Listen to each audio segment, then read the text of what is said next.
Welcome to the Intramural Captains Meeting. Please remember to take the quiz at the conclusion of this video.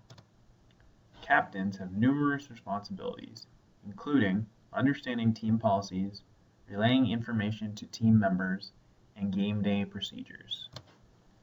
Team names that are offensive in any manner are prohibited. Team names may not contain any offensive language. The intramural office reserves the right to change any team name for any reason.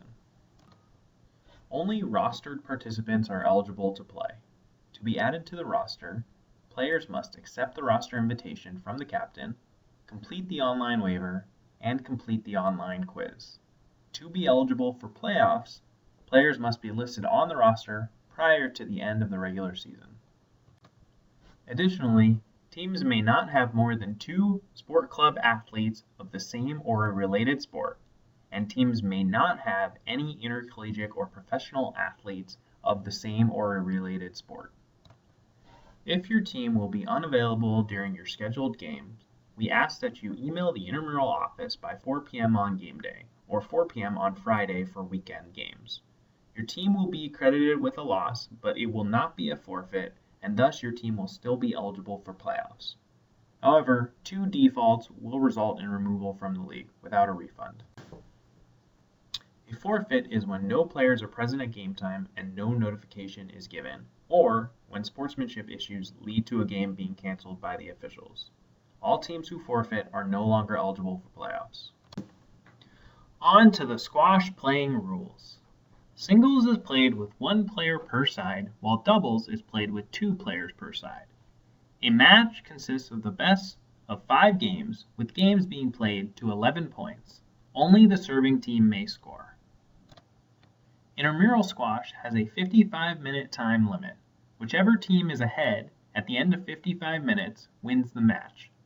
Service is initiated from 1 service box. The server must alternate service boxes each point. A serving fault results in the loss of serve. Squash has fair play lets and let points. Each are described in more detail in the intramural rules. A fair play let results in a replay of the rally, while a let point results in a point or a turnover of serve for the opponent. Players must wear non-marking shoes and goggles at all times. All rules not explicitly stated in the intramural rulebook found online follow the U.S. squash rules. Sportsmanship is vital in intramural sports. We ask all participants to be respectful to the opposing team, spectators, and intramural staff. Only you, the captain, should be discussing rules or calls with the officials, and it should be done in a respectful manner. Profanity will result in unsportsmanlike conduct penalties. At the end of each game, the officials will assign a sportsmanship rating based on the benchmarks below. A 2.5 is the highest grade a team may receive if issued an unsportsmanlike conduct penalty. A 2.0 is awarded if a team receives multiple unsportsmanlike conduct penalties or a single ejection. If multiple ejections occur, a 1.0 is the highest grade that can be given, and a 0 is used for any team with very poor behavior or fighting.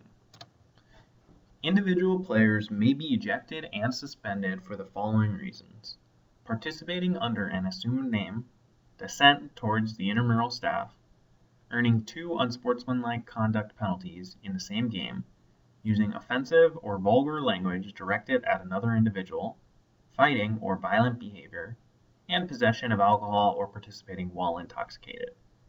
Remember though, this list is not inclusive. Ejected participants must meet with the intramural coordinator prior to reinstatement. Team suspensions, while rare, may occur. The intramural office reserves the right to remove or suspend teams with behavioral issues without a refund. This includes teams that receive below a 1.0 sportsmanship rating, teams with frequent behavioral issues, or teams who participate in fights or altercations. Remember the following game day procedures. Game time is forfeit time. If no players are present at game time, the game is a forfeit. If any players are present, the team is allowed 5 minutes past game time to get the minimum number of players checked in. In order to check in, all players must be on the roster and present a valid U-card or government-issued photo identification card. The most common photo ID cards are driver's licenses and passports. Your duties on site may be passed to a team member in your absence. This includes pre-game meeting with officials and signing the score sheet at the end of each game. Playoffs are offered to teams that meet the following criteria: no forfeits, a minimum sportsmanship rating of 3.0, and a minimum winning percentage of 500. Facility space may limit the number of eligible teams to be scheduled for the playoffs. And remember, the intramural office reserves the right to remove any team from the postseason for disciplinary reasons. Here in Minnesota, inclement weather can be a concern. If you are concerned with your game status, please check Twitter 30 minutes prior to your game for updates. The intramural Twitter handle is @UMNIMSports. Remember, games are rarely canceled. The intramural office is located on the second floor of the Recwell Center, suite number 278. The preferred method of communication with the intramural office is by email at imsports@umn.edu or by phone at 612-625-8094. Remember to take the quiz on IM Leagues to get credit for this meeting. Good luck this season, and we'll see you on the fields.